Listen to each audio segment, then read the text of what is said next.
जय Swami Narayan. Good morning students. मैं प्रीति कंसल आत्मीय ग्रीन स्कूल से आज क्लास 7 को हिंदी का में हम लोग अपनी टेक्सुअल एक्सरसाइज करेंगे बच्चों। तो बच्चों, जैसे कि मैंने आपको कल लेसन कराया था, हमारा लेसन कंप्लीट हो गया है और मैंने आपको शब्दार्थ भी कराए थे इसके। तो हमारे शब्दार्थ भी इसके हो गए हैं। तो बच्चों, मैं आपसे आज कुछ हम ओरल करेंगे, कुछ हम अपनी टेक्सुअल एक्सरसाइज में जो दिया गया है वो करेंगे। तो फर्स्ट आपका, जैसे कल मैंने आपको शब्दार्थ करा दिए थे और अब हम आज मौखिक करेंगे पार्ट बोध से मौखिक क्वेश्चन। तो क्वेश्चन है आपका, घर के लोगों को बाहर लॉन में क्यों नहाना पड़ता था। जो घर के लोग थे तो क्यों नहाना पड़ता था, मैंने लेसन पढ़ाया था आपको। तो आपके कुछ माइंड में आ रहा है, आप क्या सोच रहे हो इस क्वेश्चन के आंसर। तो क्या होना चाहिए, घर के लोगों को बाहर लॉन में क्यों नहाना पड़ता था। क्योंकि बाथरूम में मेहमान लोग स्नान करते थे, इसलिए घर के लोगों को बाहर नहाना पड़ता था। घर के लोगों को बाहर लॉन में नहाना पड़ता था क्योंकि जो बाथरूम था, बाथरूम में मेहमान लोग स्नान करते थे। सोफे के पास टेबल पर किन वस्तुओं से भरी रहती थी। तो सोफे के पास टेबल होती है, वो किस किस चीज़ों वहाँ पे रखी हुई होती थी। तो किसी का तौलिया रखा रहता था, हजामत का सामान, चाय के झूठे बर्तन और गंदे मोजे से वो जो सोफे के पास वाली जो टेबल थी वो वस्तुओं से भरी रहती थी। लेखक बरामदे का आदर क्यों करता था। जो लेखक है वो बरामदे का आदर क्यों करता था, वो क्यों कहता था। क्योंकि लेखक बरामदे का आदर इसलिए करता था, वह उसको घर का टुकड़ा ना समझकर कुरुक्षेत्र या नालंदा भूमि का टुकड़ा समझता था। लेखक के मित्र ने शायरी क्यों छोड़ दी। लेखक के मित्र ने शायरी इसलिए छोड़ दी क्योंकि उसकी पत्र पत्रिकाओं में हैरत की जगह गैरत नाम से छाप दिया गया था। ठीक है, तो ये मैंने आपको मौखिक क्वेश्चंस कराए हैं। नेक्स्ट है आपका, उचित विकल्प पर सही का निशान लगाइए, ऐसा क्यों कहा गया है। एक मिनट बच्चों। हाँ, तो मैंने जिस घर का जिक्र करना शुरू किया वह हमारा है, मेरा अपना नहीं। तो ऐसे बात क्यों कहा गया है कि घर पर सबका अधिकार है, केवल लेखक का नहीं। क्योंकि घर का सबसे कम क्षेत्र लेखक के अधिकार में है। क्योंकि मेहमान घर में डेरा डाले रहते हैं। क्योंकि लेखक का कोई घर में घुसने नहीं देता। क्योंकि इसका आंसर है क्योंकि घर का सबसे कम क्षेत्र लेखक के अधिकार में आता है। नेक्स्ट है, सारे घर में हमारी माताजी का भी कोई कमरा नहीं था। क्योंकि माताजी मायके रहती थी। क्योंकि उनका सारा समय मोहल्ले या मंदिरों में बीतता था। क्योंकि घर बाकी सदस्यों से भरा रहता था। क्योंकि उनका कमरा बनवाया ही नहीं गया था। क्योंकि इसका आंसर है बच्चों, क्योंकि इनका सारा समय मोहल्ले या मंदिरों में बीतता था। ठीक है बच्चों, अब मैं आपको शॉर्ट क्वेश्चंस और लघु क्वेश्चंस में आपको ये बाद में कराऊंगी। अभी हम पहले अपनी एक्सरसाइज करते हैं। ठीक है बच्चों, एक्सरसाइज में हम करते हैं अपना व्याकरण बोध से। व्याकरण बोध में देखिए, ध्यान से पढ़िए आप। ये आपका पढ़ने का है कि श को वर्ण विच्छेद किया है कैसे। क प्लस से षटकोण बनाया है, त्रय बनाया है और ज्ञानी बनाया है, जय प्लस ये तो ज्ञानी हुआ, शर श्रमिक और शर श्रृंगार, ऐसे ये बनाया गया है। तो ये आपको पढ़ना है। हम आते हैं क्वेश्चन नंबर 2 पे। शुद्ध वृत्तनी वाले शब्द पर टिक लगाइए। तो आपको जो सही शब्द लिखे गए हैं उन पर आपको टिक लगाना है। तो फर्स्ट है आपका धार्मिक, धर्मिक और धार्मिक। तो कौन सा सही होगा, फर्स्ट वाला हमारा सही है। सेकंड है चिड़ियाधर, चड़ीघर, चिड़ियाघर या चिड़ीघर। तो चिड़ियाघर हमारा थर्ड नंबर वाला सही है। फिर वगैरह, वगैरह, वगैरह या वगैरह, तो हमारा सेकंड वाला ठीक है, वगैरह। निस्वार्थ, निस्वार्थ, निस्वार्थ और निस्वार्थ, तो हमारा सेकंड वाला निस्वार्थ सही है। तो आप ऐसे इस पे टिक लगा लो। तो बच्चों मैं आपको बोलूँ, ये वाली जो एक्सरसाइज आपको है ग्रामर की, ये आपको ग्रामर की जो आपके बुक्स में ही दिया गया है ऑप्शन, तो आपको उसी में ही करनी है।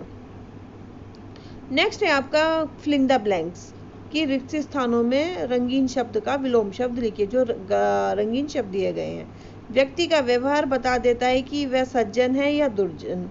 सज्जन आपका विलोम दिया गया, उसका हमें लिखना, शब्द दिया गया इसका विलोम लिखना है दुर्जन।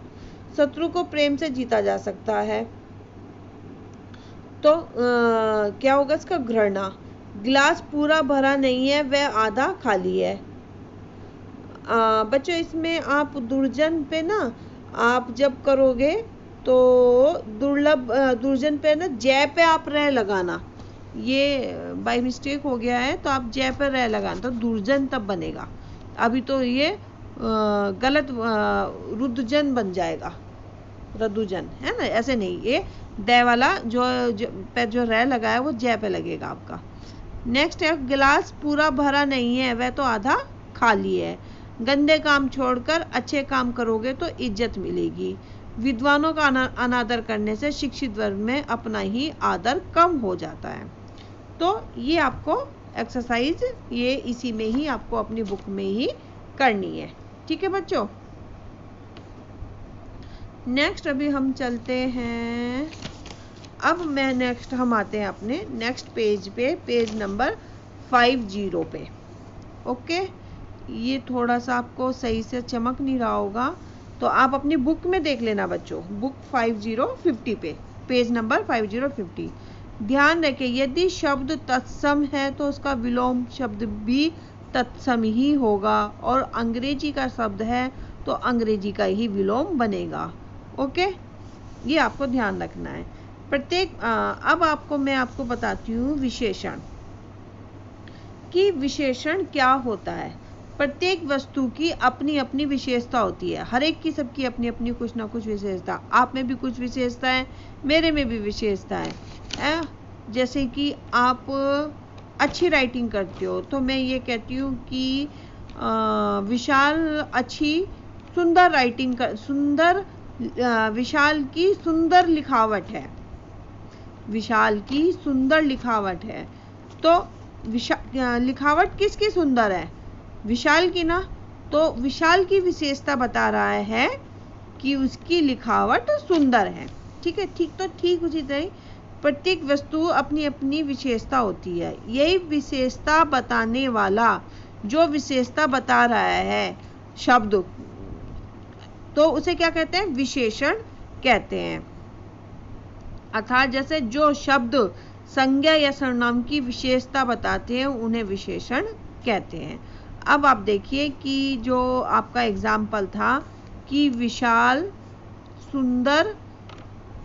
की सुंदर लिखावट है या विशाल सुंदर लिखता है, ये मैंने आपसे पूछा। तो आपका मैंने क्या डेफिनेशन बताई आपको इसकी अभी, कि मैंने डेफिनेशन ये बताई कि जो शब्द, कौन है शब्द? जो शब्द संज्ञा या सर्वनाम की विशेषता बताते हैं उन्हें हम विशेषण कहते हैं। जैसे विशाल की सुंदर लिखावट है, तो लिखावट इसमें संज्ञा क्या है? विशाल है। तो किसकी विशेषता बताई जा रही है? कि विशाल की विशेषता बताई जा रही है कि विशाल की लिखावट सुंदर है। तो जो विशेषता बताता है उसे हम विशेषण कहते हैं। जैसे विनायक बेईमान है, तो बेईमान कौन हुआ? विनायक। मतलबी और स्वार्थी नहीं है, वह मेहनती बालक है। इस वाक्य में बेईमान, मतलबी और स्वार्थी, मेहनती शब्द संज्ञा, मेहनती शब्द संज्ञा विनायक विशेषता बता रहे हैं। जो शब्द हैं संज्ञा विनायक की विशेषता बता रहे हैं, अतः ये सभी शब्द विशेषण हुए। तो हमारे में विशेषण क्या हुआ? विशाल की क्या है? लिखावट। विशाल की लिखावट कैसी है? सुंदर लिखावट है। तो यह विशाल सुंदर लिखता है, तो हमारे में विशेषण क्या हुआ? सुंदर लिखावट। ठीक है, क्योंकि वो सुंदर लिखावट विशाल की विशेषता बता रहा है। विशाल की है और विशाल क्या है? हमारी संज्ञा। तो हमारी परिभाषा क्या हुआ? परिभाषा में मैंने क्या बताया?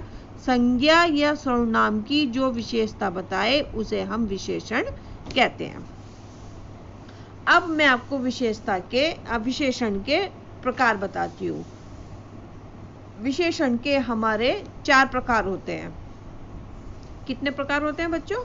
4 विशेषण के। तो कौन कौन से होते हैं हमारे विशेषण के 4 प्रकार? पहला है गुणवाचक, दूसरा है हमारा परिमाणवाचक, तीसरा है हमारा संख्यावाचक और चौथा है हमारा सार्वनामिक विशेषण। तो अब मैं आपको सबसे पहले गुणवाचक, जैसे कि आपकी बुक में भी दिया गया है, इसमें गुणवाचक के बारे में मैं आपको बताती हूँ कि गुणवाचक विशेषण कैसा होते हैं।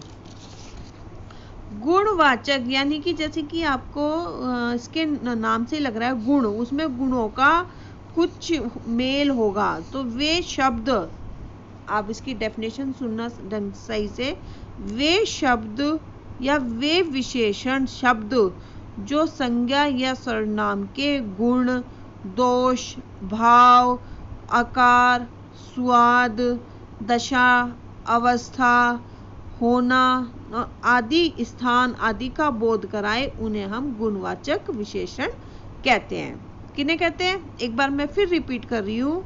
वे विशेषण शब्द जो संज्ञा या सर्वनाम शब्द के गुण, दोष, रंग, आकार, स्वभाव, स्वाद, आपका दशा, अवस्था, स्थान आदि का बोध कराते हैं, उन्हें क्या कहते हैं? गुणवाचक विशेषण कहते हैं। ठीक है, अब गुणवाचक विशेषण में जैसे कि आपके इसमें दिया भी गया है कौन कौन से होते हैं, ये आपका लिखा हुआ है गुण, दोष, भाव, रंग, दशा आदि, जैसे झूठा, लंबा, गोरा, लाल आदि। तो गुण में आपका क्या क्या आ जाएगा? जैसे गुण हुए किसी, कोई ईमानदार है, कोई सरल स्वभाव का है, कोई अच्छा है, कोई बुद्धिमान है, कोई, ये उसके गुण हुए। कोई होशियार है, कोई आपका ऐसे ये उनके गुण हुए। दोष में क्या आएंगे? अगर हम इसके दोष भी है, वे दोष भी आपके गुणवाचक के ही आपके रूप है, दोष भी गुणवाचक विशेषण में ही आएंगे। तो दोष जैसे बुरा व्यवहार, झूठा, घमंडी, लालची, कपटी, क्रूर, पापी, बेईमान, ऐसे आपके ये जो जितने ये शब्द हैं ये आपके गुणवाचक में ही आएंगे, क्योंकि ये दोष है। रूप रंग भी आपका ऐसी है, काला, नीला, जितने रंग होते हैं वो सब चमकीला, सुंदर, रूप में आपका सुंदर, कुरूप, मोटा, आपका ये आपके ये भी सब उसमें ही आएंगे। फिर गुणवाचक में फिर आपका मैंने और क्या बोला था? रंग, रूप, आकार। आकार में मोटा, पतला, छोटा, नाटा, ऊंचा, नीचा, चपटा, गोलाकार, वृत्ताकार, ये जितने भी आकार होते हैं, जितने भी शेप होते हैं, उनके बारे में भी गुणवाचक में ही आपका आएगा। ठीक है, फिर उसके बाद मैंने क्या बोला था? स्वाद। स्वाद भी आपका ऐसे ही आएगा। स्वाद में क्या क्या आते हैं? हम स्वाद में मीठा, कड़वा, खट्टा, कम खट्टा और सुगंधित और तीखा, नमकीन, ऐसे आपके ये जितने हैं ये भी आपके स्वाद में आएंगे। उसके बाद मैंने क्या बोला था? दशा। दशा या अवस्था। तो दशा अवस्था में कैसा होगा हमारा? कि उसकी कंडीशन कैसी है, वो स्वस्थ है, स्वस्थ, कमजोर, बीमार, गरीब, रोगी, भारी, सूखा, बूढ़ा, अमीर, ये सब जो आपकी दशाएं गिना रहा है, बूढ़ा, बूढ़ी, ये जो जवान, बच्चा, ये जो आपकी वो बच्चा नहीं, सॉरी, ये आपका बूढ़ा, बूढ़ी, जवान, जो ये इस तरह की दशा दर्शाता है, बचपन जो दर्शाता है, उसको दशा या अवस्था में रखा जाएगा। ओके, तो वो भी गुणवाचक विशेषण ही होगा। फिर उसके बाद मैंने क्या बोला था, काल, स्थिति, दशा, ये मैंने आपको बताए थे। तो काल हमारे कौन से है, प्राचीन काल, आपका भविष्य काल, वर्तमान काल, भूतकाल, आधुनिक, वार्षिक, मासिक, आपका त्रैमासिक, सायकाल, प्रातःकाल, जितने भी ये इस तरह से काल हैं, ये भी सब आपके काल में ही आएंगे, और काल में आने से ये भी गुणवाचक विशेषण ही होगा। स्थिति में निचली, ऊपरी, उत्तरी, पूर्वी दिशाएं जितनी हैं हमारी, पश्चिमी दिशाएं, दक्षिण दिशाएं, उत्तर दिशाएं, जितनी भी हमारी दिशाएं हैं, वो सब भी गुणवाचक विशेषण में ही आएगा। फिर स्पर्श, आपका टच, आप फील जो करते हो कि मुलायम, सख्त, ठंडा, गरम, कोमल, खुरदुरा, आप जो भी फील कर रहे हो, महसूस कर रहे हो, तो ये सब भी आपके किस में आएंगे, गुणवाचक विशेषण में। ठीक है, तो ये आपको जो मैंने अभी बताया है, ये केवल अभी एक गुणवाचक विशेषण मैंने आपको बताया है। तो इतना सब कुछ आपको जो मैंने आपको डेफिनेशन बताई है, ये सब डेफिनेशन में ये सब आया है, और ये सारे भाव आएंगे। इन सारे भाव को आपको ध्यान में रखते हुए कि ये चीजें आती हैं, तो वो कौन सा विशेषण होगा, गुणवाचक विशेषण होगा। ओके, नेक्स्ट है आपका आप परिमाणवाचक विशेषण। तो परिमाणवाचक विशेषण कैसा होता है बच्चों, कि जिस विशेषण शब्दों से किसी वस्तु के मापतोल संबंधी विशेषता का बोध होता है, जिस विशेषण संबंधों से किसी वस्तु के मापतोल संबंधी विशेषता का बोध होता है, तो उसे क्या कहते हैं हम, परिमाणवाचक विशेषण कहते हैं। जैसे कि मैंने कमीज के लिए 2 मीटर कपड़ा लिया, तो इसमें माप तोल आई है 2 मीटर कपड़ा, तो यानी कि ये माप ली गई, जिसमें माप ली जा रही है, तोला जा रहा है, तो वो आपका परिमाणवाचक विशेषण होगा। ओके, समझ गए होंगे आपके। तो परिमाणवाचक भी आपके 2 भेद होते हैं परिमाणवाचक में भी। कौन कौन से, कि एक निश्चित परिमाणवाचक विशेषण, दूसरा अनिश्चित परिमाणवाचक विशेषण। निश्चित क्या है, जिसमें जो चीज निश्चित की गई है, कोई फिगर निश्चित कर दी गई है कि मैंने 2 मीटर कपड़ा लिया, कमीज के लिए मैंने 2 मीटर कपड़ा लिया, लेकिन मैं इसी सेंटेंस को ऐसे अगर बोलूं कि मैंने कमीज के लिए कुछ कपड़ा लिया, तो वो अनिश्चित है। कुछ में वो 1 मीटर भी हो सकता है, 2 मीटर भी हो सकता है, आधा मीटर भी हो सकता है, 1.25 मीटर भी हो सकता है, 1.5 मीटर भी, कुछ भी हो सकता है। वो कुछ भी कितना है ना आपको मालूम है ना मुझे मालूम है। तो जिसमें निश्चित होने का बोध होता है, जिसमें निश्चित फिगर दी गई है, निश्चित माप दी गई है, निश्चित तोल दी गई है, वो आपका निश्चित परिमाणवाचक विशेषण कहलाता है। और जिसमें अनिश्चितता है, जिसमें कोई माप तोल का कोई निश्चय ही नहीं है, उसे हम अनिश्चित परिमाणवाचक विशेषण कहेंगे। जैसे कि एक एग्जाम्पल मैं आपको देती हूँ कि राधिका के लिए अधिक भोजन रखना पड़ता है, राधिका के लिए अधिक भोजन रखना पड़ता है। तो अब इसमें आप कौन सा परिमाणवाचक विशेषण होगा, निश्चित या अनिश्चित? इसमें अनिश्चित परिमाणवाचक विशेषण होगा बच्चों, क्योंकि इसमें हमें कोई निश्चय ही नहीं हो रहा। राधिका के लिए अधिक खाना रखना पड़ता है। अब अधिक में कितना अधिक है ये तो नहीं मालूम हम लोगों को कि कितना है, लेकिन अगर ये कहा जाता है राधिका के लिए 2 रोटी 2 लोगों जितना खाना रखना पड़ता है, तो यानी कि वो निश्चित माप कर दी गई है। या ये कहा गया है कि राधिका 4 रोटी खाती है, तो 4 रोटी यानी कि वो माप ली गई है, तोल लिया गया है, निश्चय कर दिया गया है, तो उसमें हम निश्चय परिमाणवाचक कहते हैं। लेकिन इसमें अधिक खाना खाती है, तो इसमें हमारा अनिश्चित परिमाणवाचक सर्वनाम विशेषण होगा। ठीक है बच्चों। नेक्स्ट है हमारा संख्यावाचक।